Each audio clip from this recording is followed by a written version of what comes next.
시간에 함께 기도하고 하나님 앞에 찬양하며 나아가겠습니다.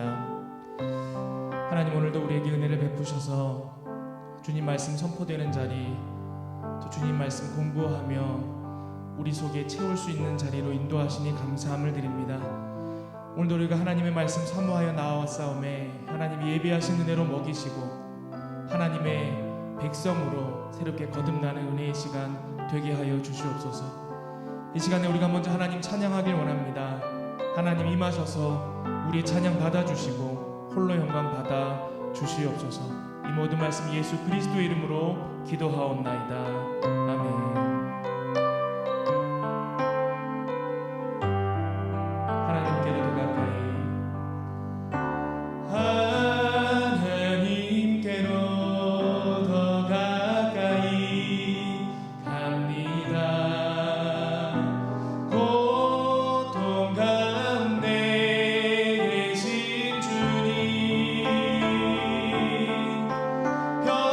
변함없는 주님의 크신 사랑,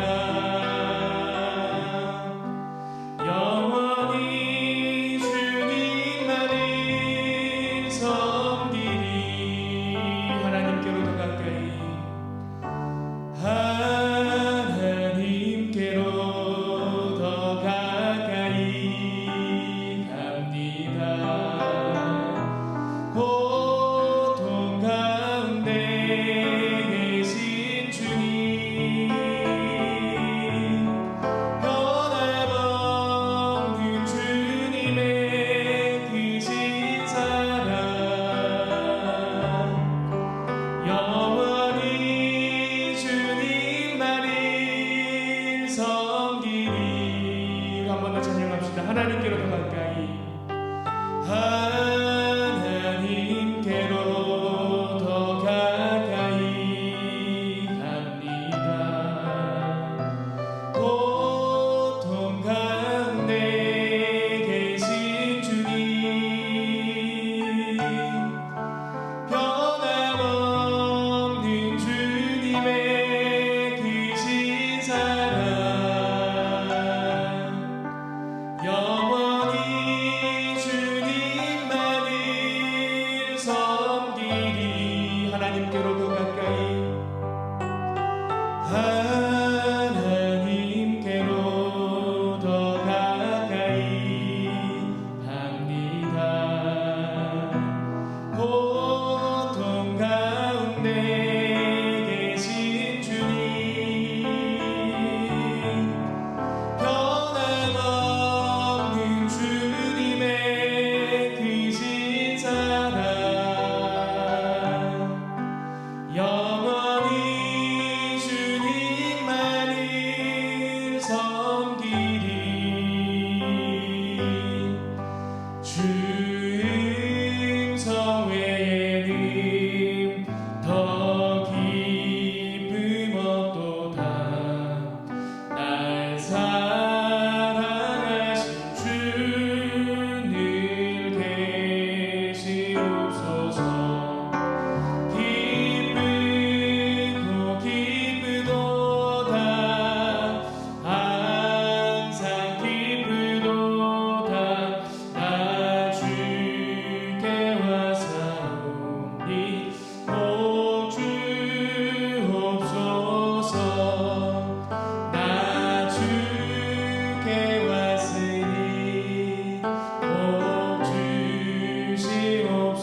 아버지 하나님이 예비하신 은혜로 우리에게 먹여주시옵소서. 우리에게 말씀하여 주시옵소서. 우리가 하나님 앞에 엎드려 순복합니다. 하나님 백성됨을 다시금 주님 앞에 고백합니다. 주의 종을 세우셨사오며 그 입술을 통하여 온전히 말씀하여 주시고 선포된 하나님 말씀을 통해 우리의 심령이 새로워지는 은혜의 시간이 되게 하여 주시옵소서. 하나님의 음성을 구하며 하나님의 은혜를 구하며 이 시간 아버지 한번 부르짖고 기도하며 나아가겠습니다. 아버지, 하나님, 오늘도 우리가 하나님의 은혜를 사모하여 이 자리에 나왔습니다. 하나님의 음성 듣기 위하여 이 자리에 나왔습니다. 우리에게 주님 음성 외에는 더 큰 기쁨이 없음을 고백합니다. 오직 하나님의 음성만이 우리의 기쁨 되며 우리의 삶의 길이 되며 우리의 삶의 소망이 되는 줄을 믿음으로 고백합니다.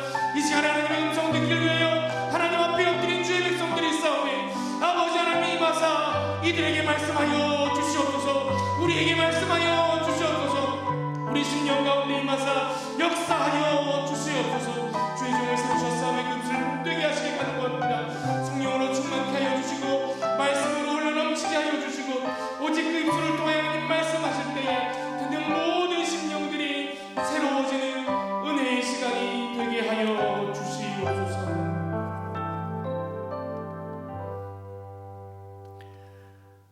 살아계신 하나님 아버지, 이 시간 저희들 수요 사경회로 모이게 해주시고 하나님의 말씀을 듣게 해주심을 감사합니다. 이 시간 하나님께 귀한 예물 드린 손길들이 있습니다. 하나님께 귀한 감사 예물을 드립니다. 하나님께서 이 감사 예물을 기뻐 받아주시고 가정에 하나님의 은혜와 복을 넘쳐나게 하여 주시옵소서. 이 예물이 쓰여진 곳곳마다 하나님의 영광이 나타나게 하여 주시옵소서.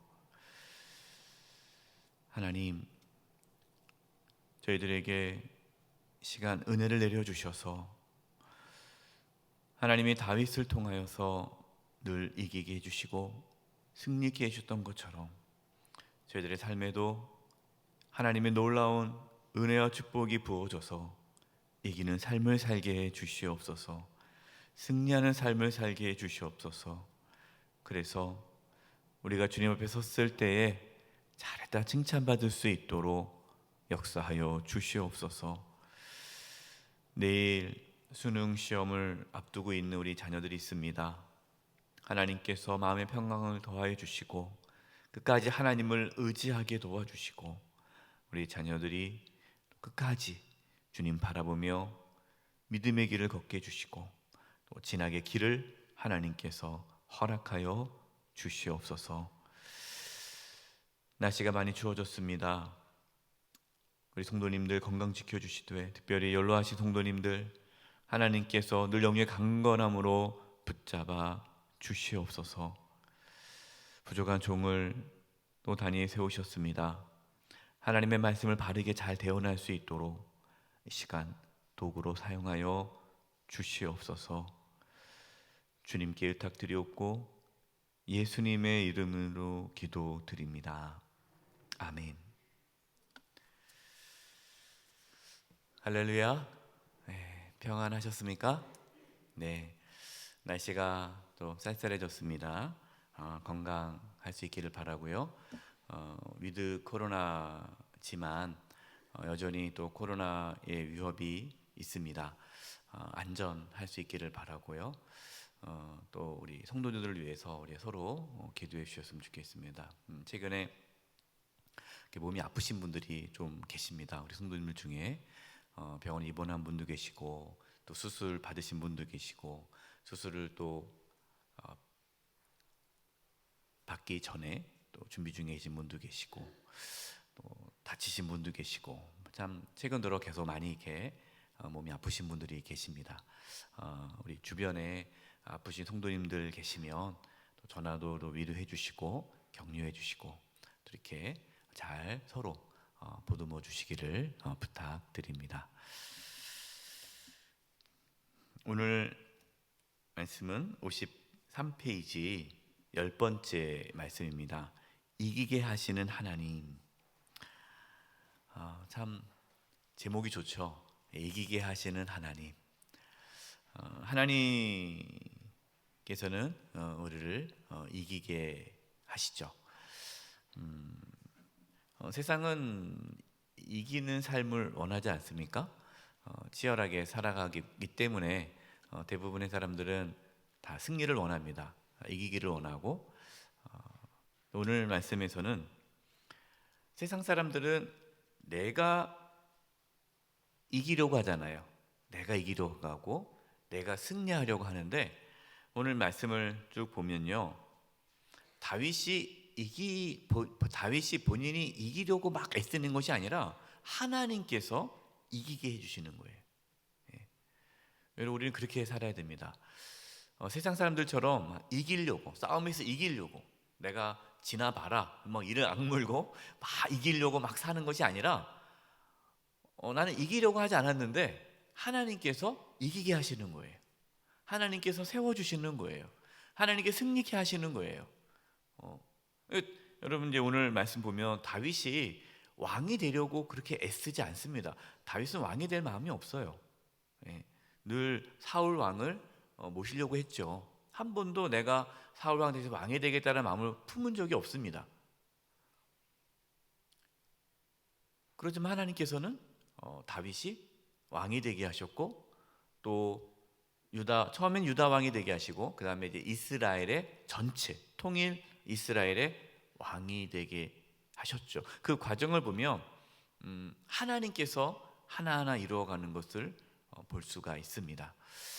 하나님의 은혜와 하나님의 도우심과 하나님의 능력이 저와 여러분 가운데 부어져서 하나님의 뜻을 이루기 위해 이기는 삶을 살아가는 은혜가 있기를 바랍니다. 우리 그리스도인들은 이겨야 돼요. 지면 안 되고요. 승리하는 삶을 살아야 됩니다. 이제 하나하나 보도록 하겠습니다. 먼저 59페이지 사무엘 하를 보겠습니다. 이제 오늘부터 사무엘 하를 들어가잖아요. 사무엘 하 1장 10장 1장부터 10장, 그다음에 역대상 11장에 19장, 시편 18편 말씀을 오늘 나누게 되는데요. 59페이지 여러분 교재 보시면 사무엘 하가 나옵니다. 사무엘 하의 내용은 중심이 다윗이죠. 그래서 앞부분 10장까지는 다윗의 승리, 정확히 말하면 하나님께서 이기게 하시는 다윗의 삶이 나옵니다. 오늘 우리는 10장까지 사무엘하 10장 보기 때문에 다윗의 승리의 모습, 하나님께서 다윗을 승리케 하시는 모습을 보게 돼요. 다음 주부터는 이제 다윗의 범죄가 나옵니다. 11장, 여러분 59페이지 세 번째 핵심장을 제가 11장으로 표현했는데, 핵심장이 물론 다양하겠죠. 그러나 저는 11장을 핵심장으로 삼은 이유는 11장에 어떤 사건이 나옵니까?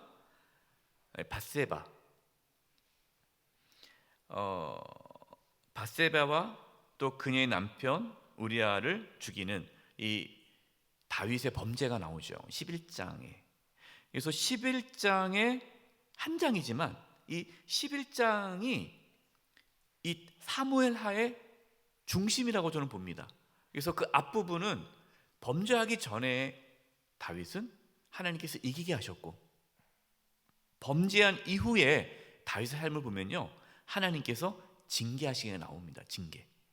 그래서 이 11장의 이 사건이 다윗에게는 엄청난 큰 인생의 사건이에요. 그 밧세바 사건 전후로 삶이 달라집니다. 우리가 착각해서는 안 됩니다. 하나님께서는 우리를 용서해 주시고 우리를 이해해 주시고 품어 주시고, 물론 맞습니다. 그러나 우리의 삶이 정해져 있지는 않죠.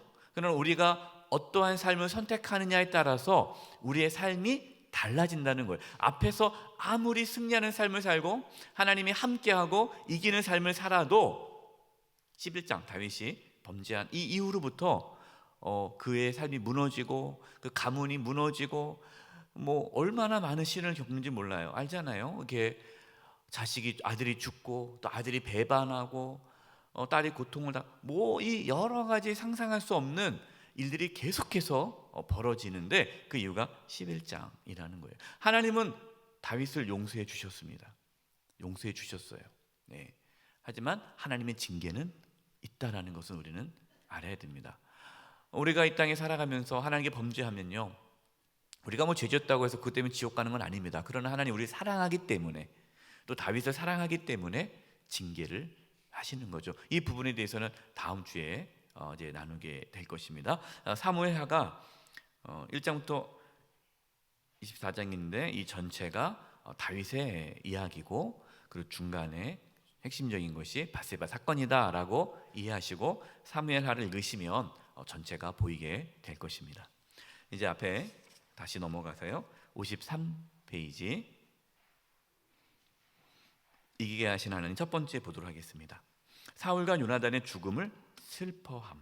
사무엘하 1장 12절 17, 18절입니다. 사울과 그의 아들 요나단과 여호와의 백성과 이스라엘 족속이 칼의 죽임으로 말미암아 저녁 때까지 슬퍼하며 울며 금식하니라. 다윗이 이 슬픈 노래로 사울과 그의 아들 요나단을 조상하고 명령하여 그것을 유다 족속에 가르치라 하였으니 곧 활 노래라 야셀의 책에 기록되었으되. 여러분, 어떻게 보면은 사울이 죽었으면 다윗에게는 그는 자유잖아요. 이제는 그동안 13년 동안 도망자의 삶을 살았는데 사울이 죽음으로 더 이상 다윗은 도망자의 삶을 살지 않게 되었잖아요. 그러면 기뻐할 수 있는 거죠. 개인적으로는 사실은 사울의 죽음을 기뻐할 수 있습니다. 그러나 다윗은 기뻐하지 않습니다. 슬퍼합니다. 왜? 하나님께 세운 종이기 때문에. 또 사랑하는 또 친구가 있잖아요, 요나단. 그래서 그 사울과 그 요나단과 또 이스라엘 전쟁에서 이스라엘이 패했기 때문에 그 민족의 그 전쟁에서 패함으로 인한 그 슬픔, 아픔을 고백하고 있습니다. 그리고 그뿐만 아니라 본인이 너무너무 슬퍼하고 금식할 뿐만 아니라 노래를 지어서 그것을 유다 족속에게 가르치게 했습니다. 네. 그러니까 이건 참 놀라운 거예요. 그러니까 지금 다윗은 백성들에게 보여주는 겁니다. 나는 사울과 대적하지 않았다. 사울이 나를 미워했지만 나는 미워하지 않았다. 이것이 또 하나의 갈등이 일어날 수 있지 않습니까? 민족의 갈등이 일어날 수 있단 말이에요.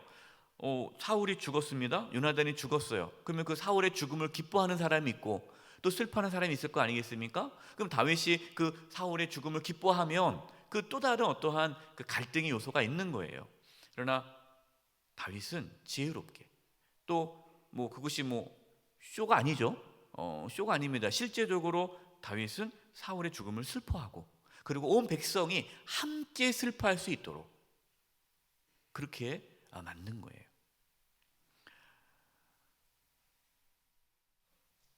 여기에 다윗의 훌륭함이 나타나죠. 예. 여러분, 누군가가 여러분을 괴롭혔다고 해서 그분이 뭐 어려움을 당하거나 힘듦을 겪을 때 기뻐하지 않기를 바랍니다. 함께 슬퍼하고 함께 아파하고. 예. 그래서 큰 슬픔이 있을 때는 같이 아파하는 거예요. 네. 뭐 이렇게 가끔 나오지 않습니까? 이렇게 뭐 이 어느 사람의 죽음이 이거 정치적으로 막 이용되기도 하는데 참 그게 안타까워요. 어떤 사람의 죽음 앞에는 정치적인 걸 다 떠나서 함께 슬퍼하고 아파하는 그것이 필요한 것 같아요. 두 번째, 이게 유다의 왕이 됩니다.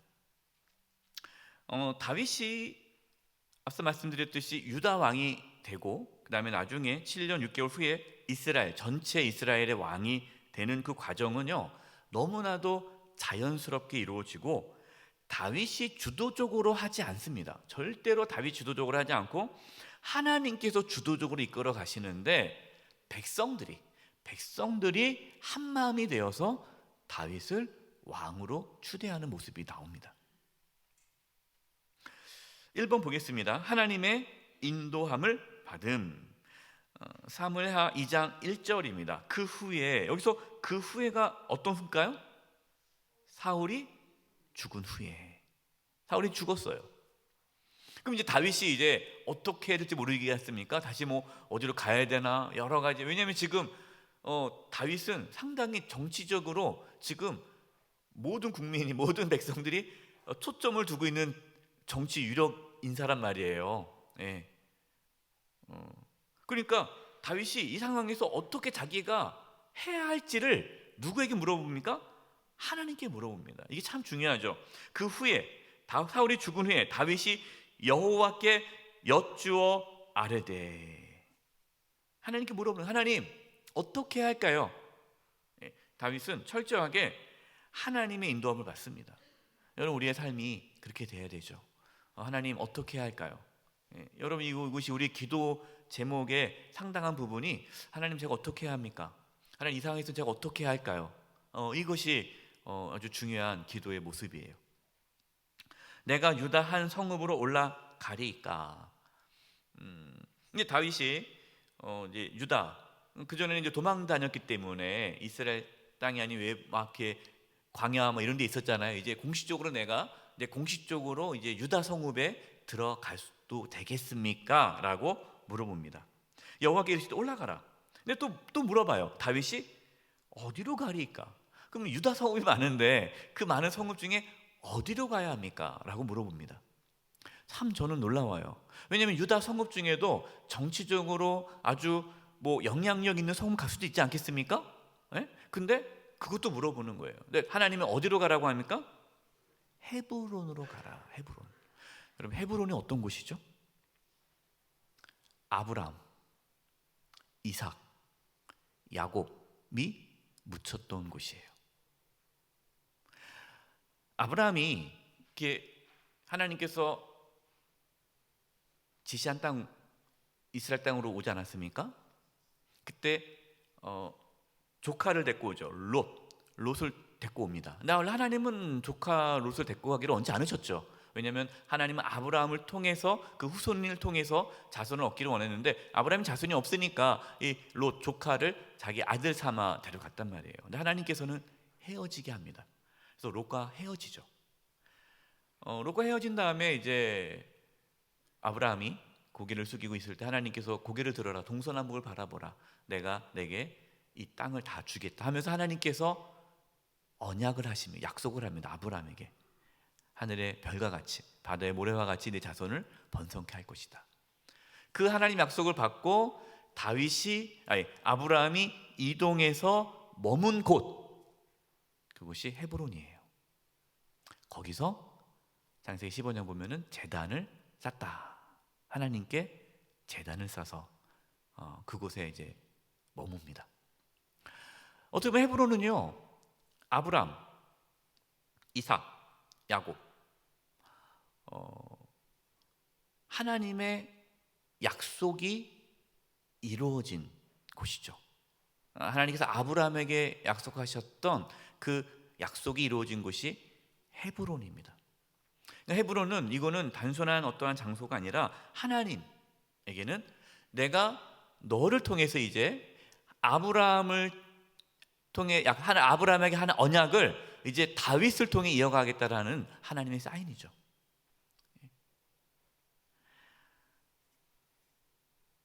또 여러분이 헤브론은 어떤 곳이죠? 갈렙이 정복한 땅입니다. 갈렙이 이 산지를 내게 주소서. 그것이 헤브론 산지예요. 그래서 하나님께서는 이 헤브론을 특별하게 생각하셔서 그곳에 다윗을 가게 하시고 하나님의 그 놀라운 구원의 계획을 이루어 가시죠. 두 번째, 유다 사람들이 세움. 여러분 죄송하게도 오타가 있어요. 여기 강의 안에 교재에 보면은요, 1번 하나님의 인도함을 받음 있잖아요. 거기에 사무엘하 5장 19절 써 있고요. 사무엘하 5장 23절입니다. 3절이 아니라 23절입니다. 시간이 없어서 안 읽는데 여러분 읽으면 다 그 내용이에요. 다윗이 하나님께 여쭈어 아뢰되, 물어보는 내용이 계속 나옵니다. 그러니까 우리가 지명 관계상 다 실지는 못했는데 다윗은 끊임없이 하나님께 물어봐요. 하나님 어떻게 할까요? 하나님 이거 해도 됩니까? 하나님 어디로 갈까요? 하나님 이걸 해야 됩니까? 계속해서 물어봅니다. 하나님께서 하라, 하지 말아라, 이렇게 하라, 저렇게 하라 계속 하나님께서 말씀하시죠. 그거대로 가는 거예요. 여러분, 이것이요 이기는 삶의 비결이에요. 하나님께서 이기게 하신다지 않습니까? 하나님의 인도함을 받으면 이기는 삶을 사는 거예요. 예. 두 번째, 유다 사람의 세움. 사무엘하 2장 4절입니다. 유다 사람들이 와서 거기서 다윗에게 기름을 부어 유다 족속의 왕으로 삼았더라. 어떤 사람이 다윗에게 말하 이르되 사울을 장사한 사람은 길르앗의 사람들이라 하매. 이 제일 먼저는 유다의 왕이 됩니다. 유다의 왕이 돼요. 첫 번째는요. 왜냐하면은 지금 이스라엘에는 사울 왕이 있고 이제 뭐 뒤에 나오겠지만 또 사울의 아들 또 있잖아요. 사울의 아들 이스보셋이 또 있기 때문에 사울이 왕이 죽었다고 해서 바로 다윗이 왕이 되는 것이 아니라 사울 왕의 아들 이스보셋이 이스라엘의 왕이 됩니다. 그 과정이 있어요. 그래서 7년 6개월 동안 다윗은 유다의 왕이 되죠. 그러니까 이때는 북이스라엘, 그러니까 이스라엘과 유다 두 나라가 되는 거죠. 두 왕이 생긴 거예요. 7년 6개월을 유다의 왕이 됩니다. 54쪽 보겠습니다. 세 번째, 사람을 품음. 근데 다윗이 유다 왕이 되었지만 유다 왕이 되었다고 해서 다윗이 그동안 자기와 함께했던 사람들을 저버리지는 않습니다. 보겠습니다. 사무엘하 2장 3절과 5절 6절. 또 자기와 함께한 추종자들과 그들의 가족들을 다윗이 다 데리고 올라가서 헤브론 각 성읍에 살게 하니라. 처음에 이제 이 다윗이 도망 다닐 때 아둘람굴에 가서 살잖아요. 그때 그 당시에 소외된 사람들, 버림받은 사람들, 갈 곳 없는 사람들, 이러한 다 실패자들이 모여서 함께 이렇게 불량배들, 이렇게 진짜 사회적인 악오자들이 모여서 같이 살았단 말이에요. 그럼 어떻게 보면은 사실은 다윗은 그래도 왕의 사위였잖아요. 그리고 이렇게 사회적인 지위가 있는 상태에서 갑자기 사울이 자기를 죽이려 도망갔기 때문에 아마 같이 어울렸던 사람이 자기와 수준이 맞지 않을 거다라는 생각을 할 수도 있을 거예요. 무식하고 예의 없고 무례하고 막 그렇게 그런 사람들하고 어울릴 수밖에 없었죠. 그러나 이제 자기가 왕이 됐으면 어떻습니까? 이제 자기 수준에 맞는 사람을 만나려는 게 이 세상적인 사람들의 모습 아닙니까? 그러나 다윗은 그러지 않았다는 거예요. 자기와 함께했던 세상적으로 배우지 못하고 아무것도 없었던, 하지만 자기와 함께 그 고난의 길을 걸었던 그 사람들을 다 데리고 헤브론으로 올라가 살게 됩니다. 그리고 5절 보면요, 다윗이 길르앗 야벳 사람들에게 전령들을 보내 그들에게 이르되 너희가 너희 주 사울에게 이처럼 은혜를 베풀어 그를 장사하였으니 여호와께 복을 받을지어다. 너희가 이 일을 하였으니 이제 여호와께서 은혜와 진리로 너희에게 베푸시기를 원하고 나도 이 선한 일을 너희에게 갚으리니. 사울이 죽고 요나단이 죽었을 때 그 시신을 거두어서 장례를 하고 같이 아파하고 괴로웠던 그 사람들이 길르앗 야베스 사람들이에요. 그 소식을 듣자 다윗이 그 길르앗 야베스 사람들에게 고마움을 표현합니다. 참 놀랍죠. 자기를 죽이려 했던 그 사울 왕의 죽음도 슬퍼하고 또 그 사울 왕을 잘 모셨던 사람들을 칭찬하고 또 그들에게 은혜를 베푸는 다윗의 모습을 보게 돼요. 다윗은 사람을 품죠. 저와 여러분도 사람을 품기를 바랍니다. 어떤 분들은 사람을 품는 사람이 있고요, 어떤 사람은 사람을 갈라요. 너 네 편이야 내 편이야, 너 어느 쪽이야, 자꾸만 갈라요. 여러분, 교회는요 사람을 가르면 안 돼요. 품어야 됩니다. 다 품어야 돼요. 세 번째, 이제 이스라엘의 왕이 됩니다. 다윗은 유다 왕이 되려고 하지도 않았고 유다 왕이 됐고요. 또 다윗이 머리를 막 써가지고 계략을 해서 이스라엘의 왕이 될 마음도 없었죠. 이스라엘의 왕이 자연스럽게 됐습니다. 어떻게 됐습니까? 아브넬의 배반이에요. 사울 왕의 아들 이스보셋이 있는데요. 그 이스보셋을 누가 데리고 왕으로 세웠습니까? 아브넬.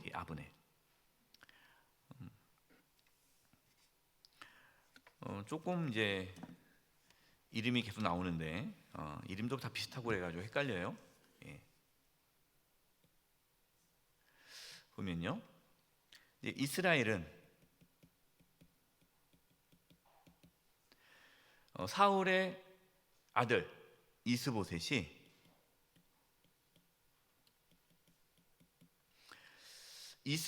왕이 됩니다. 근데 이스보셋을 왕으로 삼았던 자가 아브넬이에요. 아브넬이 누구냐? 군대 장관입니다. 군대 장관.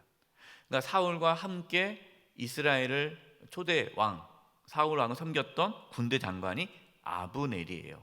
그래서 아브넬이 군 사령관이죠. 때문에 막강한 힘을 가지고 있습니다. 사울 왕이 죽자 이스보셋을 왕으로 세웁니다. 하지만 실제 그 권력은 누가 이끌어갑니까? 아브넬이 권력을 갖고 있어요. 그러니까 이제 이스보셋은 꼭두각시죠. 아브넬이 이제 장악을 하고 있는데 어떤 일이 벌어지냐면 이 아브넬이 사울 왕, 이스보셋의 아버지죠. 사울 왕의 첩을 이렇게 자기 이제 첩으로 삼습니다. 그러니까 그것은 뭐냐면 그 당시에 왕의 첩을 삼는다는 것은 내가 왕이 된다는 거거든요.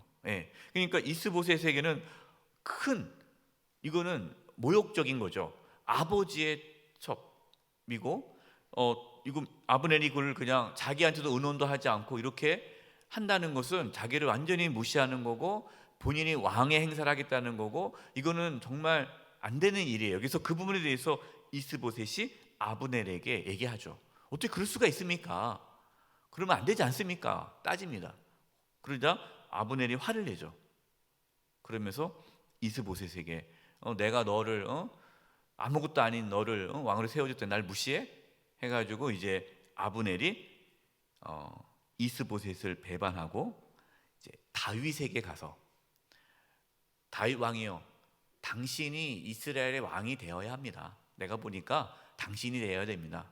하고 이제 아브넬이 배반을 하고 다윗에게 오죠. 바로 그 내용입니다. 자, 1번 아브넬의 배반. 사무엘하 3장 17절 18절. 아브넬이 이스라엘 장로들에게 말해 이르되 너희가 여러 번 다윗을 너의 임금으로 세우기를 구하였으니 이제 그대로 하라.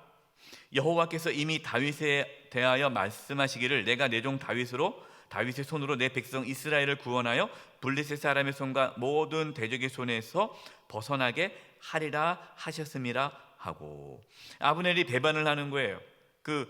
이스라엘의 장로들을 다 설득해서 너희들이 다윗을 왕으로 삼고 싶다고 그랬지? 그렇게 하자. 이제 반역을 일으킨 거죠. 배반을 한 거죠. 그래서 이제 아브넬이 다윗에게 갑니다. 다윗에게 가요. 그래서 이제 협상을 하는 거죠. 다윗은 아브넬을 맞이합니다. 이스라엘과 지금 유다는 현재 적대 관계예요. 여기서 유다와 이스라엘은 서로 적대 관계고 서로 싸움 중에 있는, 대치 중에 있습니다. 그러니까 지금 이렇게 남북이 갈라졌던 것처럼 이렇게 싸움이 있는 상황이에요. 그래서 다윗이 충분히 받아들이겠다 했는데 무슨 문제가 생겼습니까? 유다에는 다윗이 왕이고 군대 장관이 누굽니까? 요압이 군대 장관이에요. 이스라엘은 아브넬 군대 장관이고 이거 요압이 군대 장관이에요. 근데 유다에서는 누가 실세입니까? 요압이 실세예요. 다윗이 왕이지만 실세는 요압입니다. 군대 장관이니 군대를 갖고 있으니까 옛날에 지금이나 군사를 갖고 있으면은 뭐 힘이 있는 거예요. 그래서 요압이 힘이 있는데 요압이 몰랐어요. 아브넬이 와가지고 다윗과 막 얘기하고 이제 뭔가 이렇게 뭔가 일을 만들어 가는 거를 요압은 몰랐습니다. 이야기를 들어요. 아브넬이 왔다 갔습니다. 또 요압이 이제 화가 나죠. 왜 그럴까요? 요압에는 세 형제가 있었습니다. 요압에는 동생이 있죠. 아비새, 그리고 아사헬. 요압이 형이고요. 둘째 막내 아사헬. 근데 앞서 이게 이스라엘과 유다가 전쟁했을 때에 이 아사헬이 아브넬을 추격을 합니다. 앞에 있는 전쟁에서. 그때 아브넬이 얘기하죠. 나를 추격하지 말아라. 네가 날 잠깐만 추격하면 내가 너를 죽일 수밖에 없고, 내가 너를 죽이면 네 형 요압을 어떻게 보느냐. 왜 서로 다 아는 사이잖아요. 예. 그러니까 아사헬이 그럼에도 불구하고 아브넬을 쫓아가다가 아브넬이 동생 아사헬을 죽입니다. 전사를 하죠. 그래서 요압이 자기 아사헬을 죽인 이 아브넬을 원수로 생각하고 죽일 생각을 하고 있었는데, 자기 동생을 죽인 아브넬이 아무런 위협 없이 와서 다윗 왕과 잘 얘기하고 돌아갔던 얘기 들으니까 화가 난 거예요. 그래서 부르죠. 사람을 보내가지고 다시 오십시오. 이 헤브론으로 오십시오. 그러니까 이 아브넬은 다시 다윗이 부른 줄 알고 왔는데 요압이 이제 살해를 하는 겁니다. 그래서 아브넬이 죽게 돼요. 자, 이 아브넬이 죽었을 때에 어떻게 합니까? 이것이 두 번째, 아브넬의 죽음과 애도. 사무엘하 3장 30에 32절입니다. 다윗이 요압이 죽였잖아요. 아브넬을요. 요압과 및 자기와 함께 있는 모든 백성이 이르되 너희는 옷을 찢고 굵은 배를 띠고 아브넬 앞에서 애도하라 하니라. 다윗 왕이 상여를 따라가 아브넬을 헤브론에 장사하고 아브넬의 무덤에서 왕이 술 높여 울고 백성도 다 우니라. 여러분, 만약에 이 아브넬이 죽었는데 이 죽음이 그냥 묻혀진다면 이스라엘에 있는 장로들은 어떻게 생각하겠어요? 아브넬이 이렇게 내려갔지만 다윗에 의해 죽임을 당했구나. 그럼 이게 지금 또 다른 갈등의 요소가 되는 거예요. 그래서 다윗은 이 아브넬의 죽음을 애도하고, 그리고 공개적으로 슬픔을 표현하고, 또 이것이 하나의 또 다른 갈등을 가져오지 않도록 그렇게 하는 겁니다. 요압에게도 슬퍼하게끔 하죠. 세 번째, 이스라엘 왕 이스보셋의 죽음에 대한 다윗의 태도. 이렇게 아브넬이 죽고 지금 이제 이스라엘 쪽, 북이스라엘 쪽에는 이스보셋, 그 이스보셋이 왕이 점점 세력을 약해지죠. 그러자 이제 반역이 일어납니다. 그래서 이스보셋이 살해를 당하죠. 있습니다. 사무엘하 4장 9절 11절. 다윗이 부에롯 사람 림몬의 아들 레갑과 그의 형제 바하나에게 대답하여 그들에게 이르되 내 생명을 여러 환난 가운데서 건지신 여호와께서 살아계심을 두고 맹세하노니 전에 사람이 내게 알리기를 보라 사울이 죽었다 하며 그가 좋은 소식을 전한 줄을 생각하였어도 내가 그를 잡아 시글락에서 죽여서 그것을 그 소식을 전한 가품을 사방건을 하물며 악인이 의인을 그의 집 침상에서 죽인 것이겠느냐. 그러니 내가 악인의 피를 흘린 죄를 너희에게 갚아서 너희를 이 땅에서 없이 하지 아니하겠느냐 하고, 레갑과 바하나가 반역을 해서 이 이스라엘 왕 이스보셋을 죽이죠. 죽여서 그의 그 시신을 이제 다윗 왕이 갖고 옵니다. 그러면 다윗 왕이 자기들을 맞이해 줄 줄 알았죠. 왜냐하면 서로 적대적인 관계니까 원수의 목을 베어왔으니 다윗이 우리를 맞이해 주고 뭔가 한제를 해주겠지라고 생각했는데 전혀. 사울 왕이 죽어갔을 때 나를 빨리 죽여달라 했을 때 죽인 그 사람도 죽였듯이 지금 이 이스보셋을 의도적으로 죽인 이 두 사람에 대해서 다윗이 분노하며 또 죽이죠. 이걸 통해서 이스보셋의 죽음이 다윗과 관계가 없구나, 다윗이 뭔가 계략을 해가지고 이렇게 죽인 게 아니구나라는 것을 모든 백성들이 알게 되죠. 네 번째, 이스라엘 모든 지파가 왕으로 세움. 역대상 11장 1절 3절입니다. 온 이스라엘이 헤브론에 모여 다윗을 보고 이르되 우리는 왕에 가까운 혈족이니이다. 전에 곧 사울 왕이 되었을 때에도 이스라엘을 거느리고 출입하게 한 자가 왕이시었고 왕의 하나님 여호와께서도 왕에게 말씀하시기를 내가 내 백성이 이스라엘의 목자가 되며 내 백성이 이스라엘의 주권자가 되리라 하셨나이다. 여기서 주권자는 저번에 하나님께서 사울 왕을 말씀했을 때 내가 너를 주권자로 삼고 했을 때 그 단어가 나기드라고 했죠. 나기드. 이게 왕이 아니라 군대 장관이라고 말씀을 드렸습니다. 그러니까 하나님께서는 다윗을 왕으로 세운 것이 아니라 또 나기드, 군대 장관으로 세운 거죠. 이에 이스라엘 모든 장로가 헤브론에 있는 왕에게로 나아가니 헤브론에서 다윗이 그들과 여호와 앞에 언약을 맺으며 그들이 다윗에게 기름을 부어 이스라엘의 왕으로 삼으니 여호와께서 사무엘을 통하여 전하신 말씀대로 되었더라. 여러분 이게 보시면 다윗이 이스라엘 왕이 되려고 한 게 아무것도 없잖아요. 아브넬이 나쁜 짓을 하고 그것에 대해서 이스보셋이 뭐라고 하니까 삐져가지고 화가 나가지고 배반을 하고 또 이게 뭐 다윗이 죽이려도 안 하는데 요압이 또 질투로 인해서 또 복수심으로 또 죽이고 또 그 이스보셋도 그 신하들이 또 살기 위해서 죽이고 뭐 이런 모든 과정이 그냥 다윗은 가만히 있었는데 모든 게 착정해서 해가지고 이스라엘의 왕이 된 거예요. 여호와께서 사무엘을 통해서 전하신 말씀대로 되었더라. 하나님 말씀대로 된 거죠. 다윗은 30세 때 다윗이 30세 때 왕이 됩니다. 그래서 7년 6개월간 유다 헤브론에서 왕이 되고요. 유다 왕이 되고요. 7년 6개월 만에 이제 전체 이스라엘 왕이 되는데 33년을 통치하죠. 이스라엘 전체 왕이 됩니다. 어디에서요? 예루살렘에서. 그래서 다윗은 약 40년 6개월이죠. 40년간 왕으로서 사역을 하죠. 자, 이제 네 번째 보겠습니다. 다윗의 행한 일들을 보도록 하겠습니다. 첫 번째, 예루살렘 성을 세움. 이제 다윗이 이스라엘 전체 통합 왕이죠. 유다부터 북이스라엘 다 통합 왕이 되는데 이제 한마디로 수도를 예루살렘으로 이제 옮기죠. 그래서 예루살렘 성을 세우게 됩니다.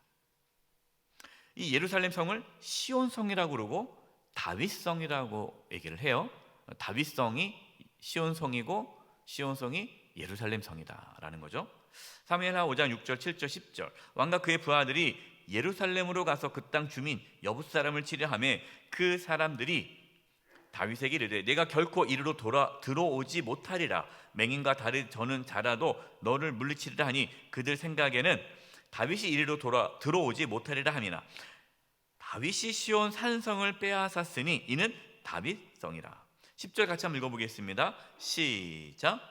만군의 하나님 여호와께서 함께 계시니 다윗이 점점 강성하여 가니라. 아멘.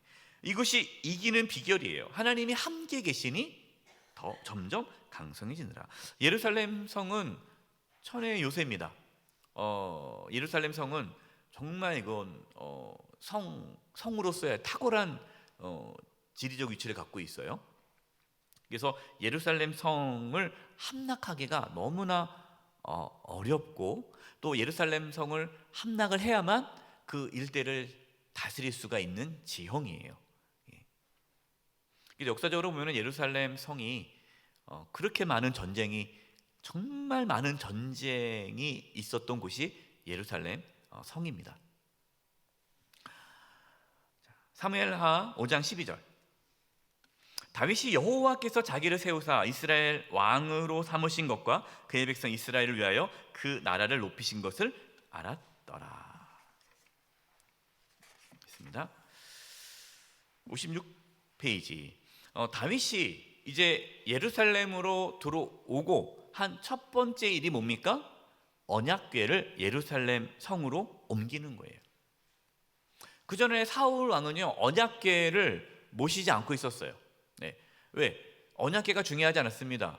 사울은 자기가 중심이었기 때문에 언약궤를 그렇게 중요시 여기지 않았어요. 근데 다윗은 하나님 중심이기 때문에 언약궤는 하나님의 임재가 있는 궤 아닙니까? 그래서 다윗은 하나님과 함께 하고 싶어서 이 언약궤를 예루살렘 성, 자기가 있는 예루살렘 성으로 옮기려고 합니다. 이게 다윗이 한 첫 번째예요. 여러분, 다윗의 관심이 뭐예요? 다윗은 하나님과 함께하는 삶을 살고 싶었다라는 거예요. 예. 그런데 그 과정이 중요합니다. 그 과정을요, 혼자 결정하지 않고 더불어 의논합니다. 역대상 13장 1절 3절 보면요, 다윗이 천부장과 백부장 곧 모두 주인관과 더불어 의논하고, 다윗은 혼자 결정하는 것이 아니라 모든 지휘관들과 더불어 의논하는 거예요. 내가 생각하기에 이 법궤를 예루살렘에 옮기고 싶은데 여러분 어떻게 생각합니까? 의견을 듣는 거예요. 저도 목회할 때 우리 목사님들, 우리 교육자님들, 우리 부교육자들하고 의논을 합니다. 이렇게 이러한 생각이 드는데 여러분 생각 어떻습니까? 같이 의논을 해요. 예. 이 중요해요. 그 의논한 것을 또 우리 당회원들하고 장로님들하고 또 의논합니다. 이 과정이 필요하죠. 교회는 그렇습니다. 그리고 당에서 결의된 거를 또 재직회를 통해서 또 우리 성도들하고 의논을 하는 거예요. 그래서 모든 게 다 그런 절차에 의해서 합의에 의해서 교회가 일을 하게 되는 거죠. 또 2절 보면요, 다윗이 이스라엘에 온 회중에게 이르되, 지휘관들에게만 물어본 것이 아니라 회중들에게 물어봤습니다. 만일 너희가 좋게 여기고 또 우리 하나님 여호와께로 말미암았으면, 여러분들이 좋게 여기고 하나님께서 기뻐하신다면 우리가 이스라엘 온 땅에 남아있는 우리 형제와 또 총원이 달린 성읍에 사는 제사장과 레위 사람에게 전령을 보내 그들을 우리에게로 모이게 하고 우리가 하나님의 궤를 우리에게로 옮겨오자. 사울 때에는 우리가 궤 앞에서 묻지 아니하였느니라 하네. 그러니까 사울은 하나님께 묻지 않았다. 그럼 나는 이제 하나님께 물어야 되기 때문에 이 법궤가 예루살렘에 왔으면 좋겠다. 여러분 어떻게 생각합니까? 그러니까 다 좋게 생각하는 거예요. 모든 백성이 다 좋아해요. 그러자 그 일을 진행하는데, 중요한 게 아무리 좋아도요, 방법이 틀리면 안 되죠. 방법이 옳아야 되지 않습니까? 그래서 하나님 방식으로 일을 해야 합니다. 처음에는 어떻게 옮겼습니까?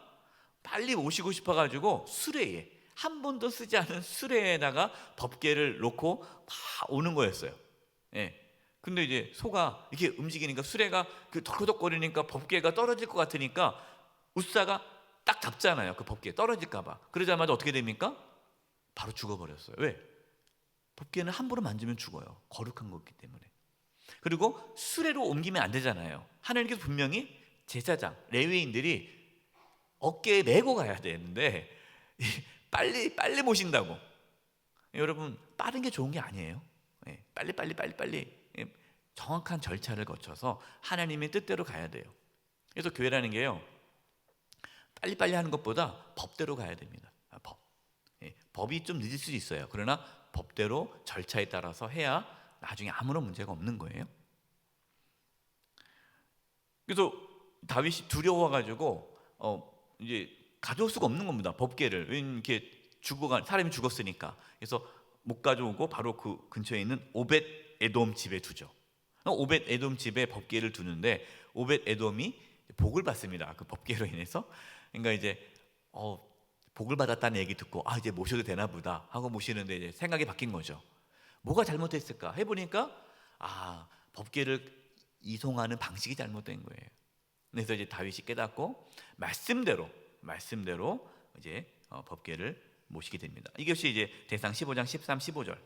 전에는 너희가 매지 아니하였으므로 우리 하나님 여호와께서 우리를 찢으셨으니 이는 우리가 규례대로 하나님 말씀대로 그에게 구하지 아니었음이라 하니, 이에 제사장들과 레위 사람들이 이스라엘 하나님 여호와의 궤를 메고 올라가려 하여 몸을 성결하게 하고 15절 모세가 여호와의 말씀을 따라 명령한 대로 레위 자손이 채에 하나님의 궤를 꿰어 어깨에 매니라. 우리는 하나님 말씀에 따라 하나님 일을 해야 돼요. 그래서 우리는 하나님 일을 한다고 해서 불법을 행하고 뭐 잘못된 방법으로 뭐로 가도 서울만 가면 되는 거 아니냐라고 하면 안 되고 올바른 방식으로 하나님의 일을 해야 돼요. 세 번째, 기뻐함. 사무엘하 6장 13, 15절 여호와의 궤를 맨 사람들이 6걸음을 가매 다윗이 소와 살찐 송아지로 제사를 드리고 다윗이 여호와 앞에 힘을 다하여 춤을 추는데 그때 다윗이 배 에봇을 입었더라. 다윗과 온 이스라엘 족속이 즐거이 환호하며 나팔을 불고 여호와의 궤를 메어 오니라. 하나님과 함께함을 너무너무 기뻐하는 모습이 나오죠. 저와 여러분에게도 이러한 기쁨이 있기를 바랍니다.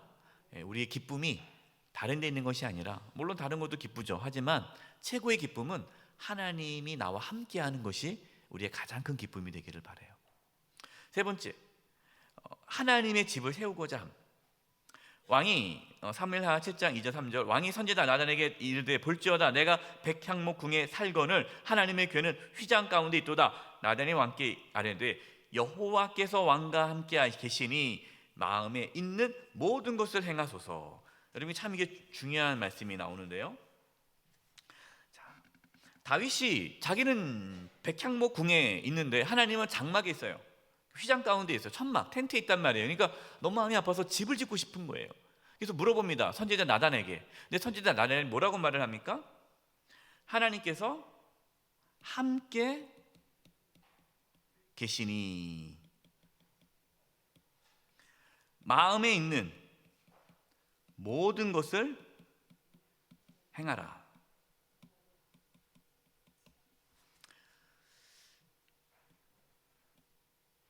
여러분, 우리 마음에 내가 하나님을 사랑해요. 내가 하나님을 사랑하고 정말 내가 하나님을 너무너무 사랑하는 마음에서, 다른 의도가 없습니다. 내가 하나님을 너무너무 사랑하는 마음에 뭘 하고 싶어요. 딱 하나님께서 어떤 감동을 주셨다고 생각을 해봅시다. 그러면 내 마음에 드는 모든 것을 다 행하는 것이 옳은가요? 옳지 않은가요? 옳을 수도 있고 옳지 않을 수도 있다라는 겁니다.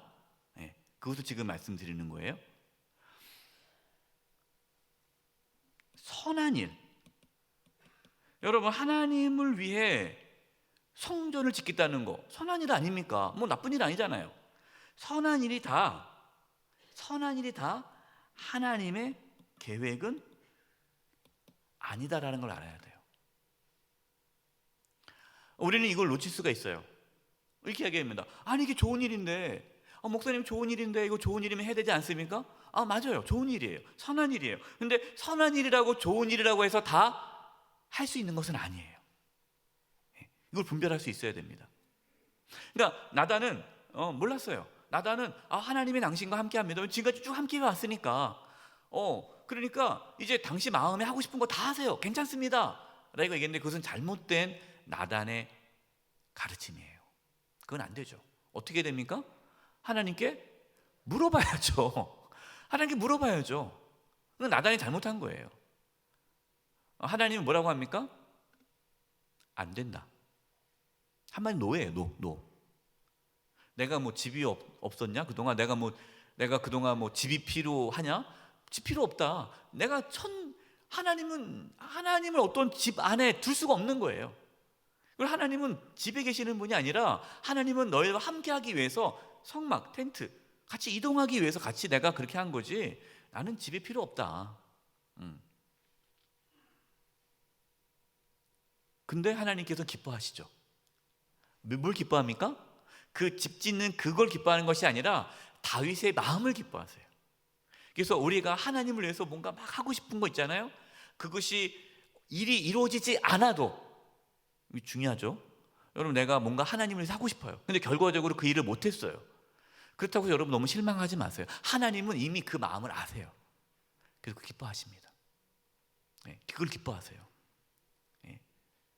다윗이 하나님을 위해서 집을 짓고 싶다라는 그 마음, 원치 않지만 그 하나님을 사랑하는 마음을 하나님 너무 기뻐하신 거예요. 그래서 하나님이 다윗과 언약을 맺습니다.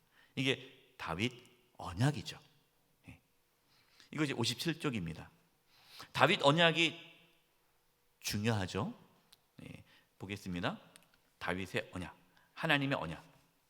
사무엘하 7장 8절 9절 12, 13, 14. 그러므로 이제 내 종 다윗에게 이같이 말하라.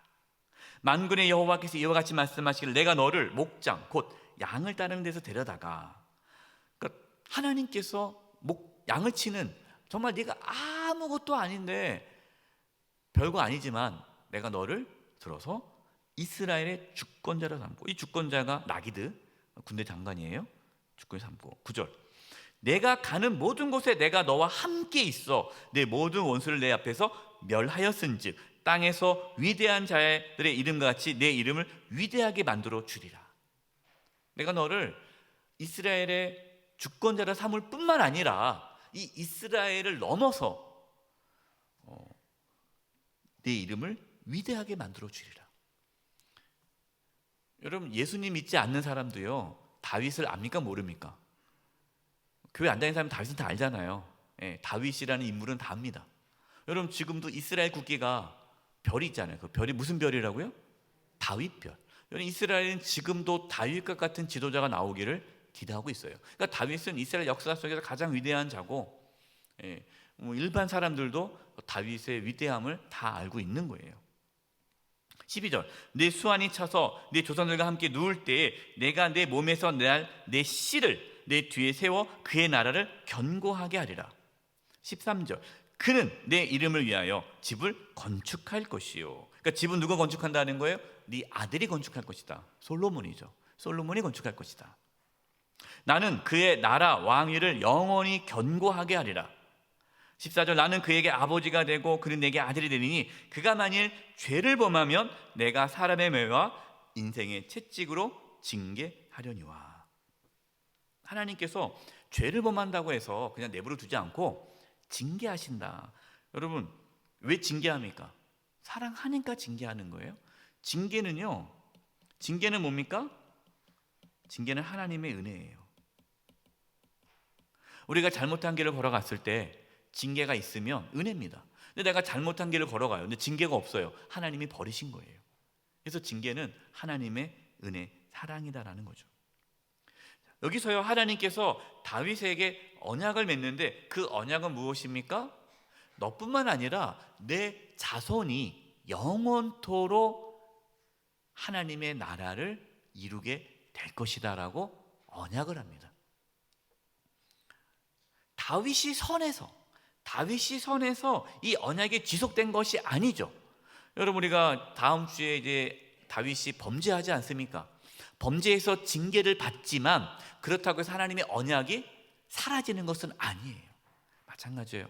저와 여러분이 예수님을 믿음으로 우리는 뭘 받았습니까? 구원을 받았습니다.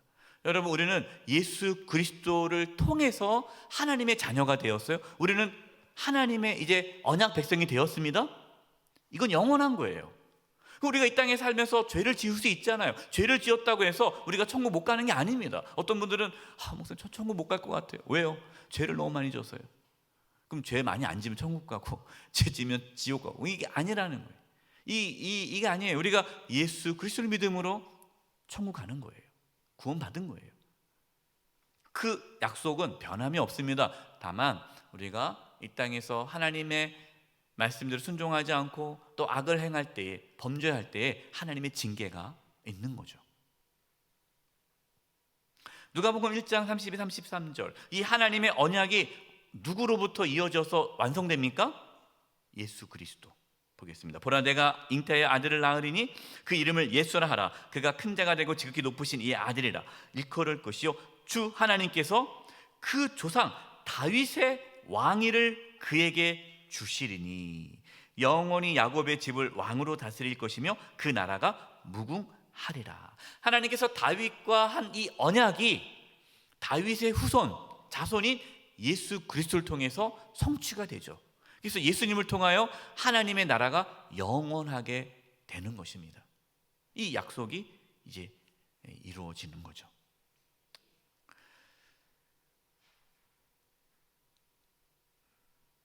북이스라엘은 어떻게 됩니까?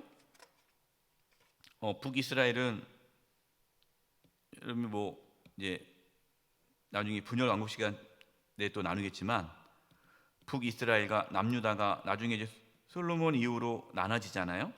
예. 북이스라엘은 총 9개 왕조가 나옵니다. 왕조가 바뀌어요. 왕이 19명이죠. 결국 이 북이스라엘은 아수르에 의해서 완전히 멸망당하죠. 예. 완전히 멸망당해서 북이스라엘 사람들이 다 흩어지게 됩니다. 그래서 혼혈 정책을 피죠. 혼혈. 이 아수르는 아주 무서운 민족이라 민족 말살 정책을 펴니다. 그래서 어느 지역을 점령하잖아요. 그럼 그 민족의 씨를 말려버려요. 어떻게 말리느냐? 다른 민족을 결혼시켜 버려서 혼혈시켜 버려서 그 씨를 없애버려요. 그래서 이 아수르에 의해서 북이스라엘이 멸망당하고 혼혈 정책으로 만들어진 그 사람들이 사마리아 사람들이에요. 사마리아인. 그래서 예수님 시대 때도 사마리아인이 있잖아요. 이 사마리아인이 북이스라엘 후손들이에요. 근데 피가 섞였기 때문에 유대인들은 사마리아 사람들을 이방인보다 더 못한 사람들로 생각하는 거죠. 결국 북이스라엘은 이렇게 멸망당하고, 남유다는요 그렇게 범죄하고 왕이 범죄해도 다윗 왕조예요. 왕조가 하나예요. 다 다윗 후손이 이어지는 거예요. 범죄했습니다. 망하지 않죠. 어디로 갑니까? 바벨론 포로로 가요. 다시 돌아와서 귀환해서 예루살렘 성을 회복을 하죠. 그리고 결국에는 예수님이 오게 되죠. 하나님의 이 언약이 다윗 언약이 이루어지는 것을 우리는 알 수가 있습니다. 이제 보겠습니다. 57페이지. 이기게 하시는 하나님. 사무엘하 8장 6절 14절입니다. 다윗이 다메섹 아람의 수비대를 두매 아람 사람이 다윗의 종이 되어 조공을 바치니라. 자, 다윗이 어디로 가든지 여호와께서 뭐 하신다고요? 이기게 하시니라. 정말 멋진 말씀 아닙니까? 저와 여러분이 어디로 가든지 하나님께서 이기게 하시기를 바랍니다. 14절. 다윗이 에돔의 수비대를 두되 온 에돔의 수비대를 두니 에돔 사람이 다 다윗 종이 되니라. 다윗이 어디로 가든지 여호와께서 이기게 하셨더라. 우리 자녀가 이런 삶을 살면 얼마나 멋지겠어요. 여러분, 승리는 누구에게 달려 있습니까? 하나님께 달려 있는 거예요. 이거를 꼭 우리는 기억해야 돼요. 상황이 어려워서 지는 게 아니에요. 상황에 따라서 우리의 인생이 결정되는 게 아닙니다. 우리의 자녀가 상황에 따라서 우리의 자녀의 삶이 결정되는 게 아니에요. 저는 우리 청년들한테 얘기를 해요. 또 우리 자녀들한테 얘기를 합니다. 지금 상황이 얼마나 어렵습니까? 우리 자녀들 살아가는 삶이요 쉽지 않아요. 어렵습니다. 지금 청년들 정말 어려워요. 그런데 상황이 우리의 자녀들의 삶을 결정하는 게 아니에요. 하나님께서 우리의 자녀들의 삶을 결정합니다. 승리는 하나님께 있어요. 그래서 상황이 어려워서 지는 것이 아니라 하나님과의 관계가 깨어져서 지는 거예요. 다윗 보세요. 그렇게 승리하다가 11장, 다음 주에 이제 11장 그 사건을 통해서 여지없이 무너져 계속 패합니다. 여러분, 지고 이기는 것은요 하나님의 손에 달려 있어요. 그래서 우리는 하나님께 집중해야 돼요. 하나님께 나아가야 돼요.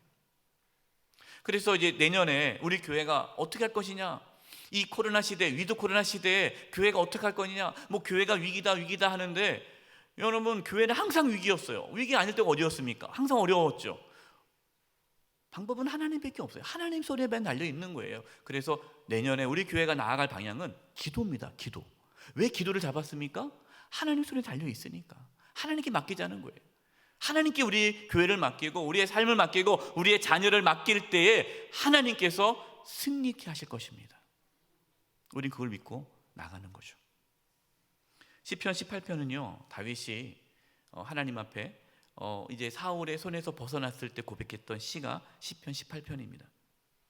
나의 힘이신 여호와여, 내가 주를 사랑하나이다. 하나님은 나의 힘이라는 거예요.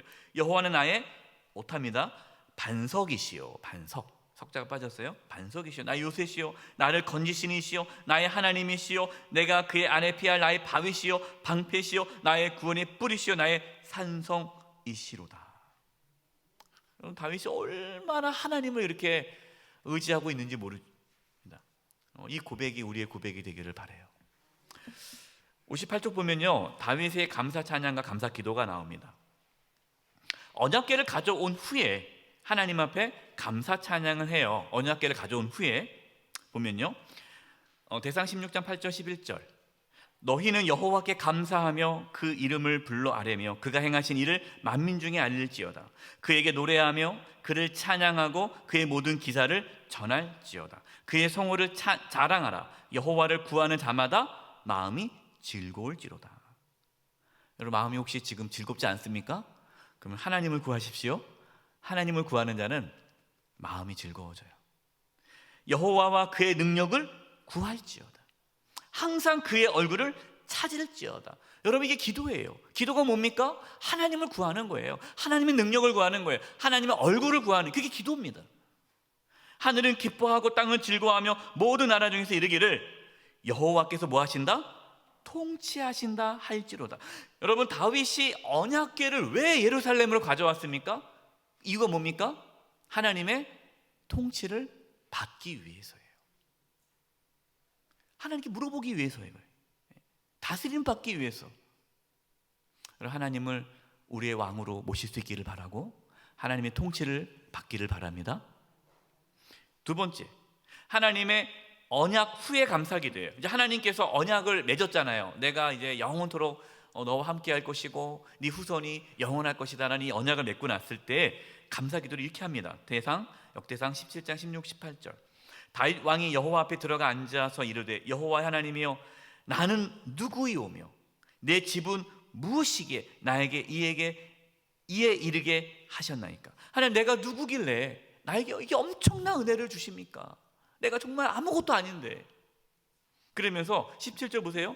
하나님이여, 주께서 이것을 오히려 작게 여기시고, 이것이 뭡니까? 나를 이스라엘의 왕으로 삼아준 것을 작게 여기셨다라는 거예요. 나는 그것도 엄청 큰데 하나님께서는 그것도 작게 여기시고 나에게 상상할 수 없는 은혜를 주시는데 또 주의 종의 집에 대하여 먼 장래까지 말씀하셨사오니. 먼 장래, 내 후손이 영원할 것이다라는 거죠. 여호와 하나님의 나를 존귀한 자들 같이 여기셨나이다. 주께서 주의 종에게 베푸신 영예에 대하여 이 다윗이 다시 주께 무슨 말을 하오리이까. 주께서는 주의 종을 아시나이다. 내가 어떠한 말로도 이 감사를 표현할 수 없습니다. 하나님, 내 마음 아시죠? 라는 거예요. 정말 멋진 고백 아닙니까? 하나님께서 우리에게 베푸신 은혜가 얼마나 큽니까? 정말 죽을 수밖에 없는 우리 아닙니까? 예수 그리스도를 믿어 하나님의 자녀 삼아주신 그 은혜는요, 우리가 아무리 생각해도 갚을 수 없는 은혜예요. 우리는 그 은혜만으로도요 정말 감사한데, 우리를 구원해 주신 그 하나님의 은혜뿐만 아니라 우리가 하나님의 자녀로 이 땅에서 하나님의 보호하심을 받고 사니 이 은혜는 이루 말할 수가 없죠. 늘 이 하나님의 은혜에 감사하며 감격하며 하나님과 함께함으로 이기는 삶을 살아가는 은혜가 있기를 간절히 축원드립니다. 기도하겠습니다. 하나님, 정말 부족한 저희들 함께 해주셔서 이기는 삶을 살게 해주심을 감사합니다. 늘 하나님과 동행함으로 승리하는 삶을 살게 하여 주시옵소서. 예수님의 이름으로 기도드리며 지금은 우리 주 예수 그리스도의 은혜와 하나님 아버지의 그 크신 사랑하심과 성령님의 교통하심과 충만하심이 우리 사랑하는 성도님들 한 분 한 분 위에와 우리 영세교회와 이 나라의 민족 위에 이제부터 영원토록 함께하옵시기를 간절히 축원하옵나이다. 아멘.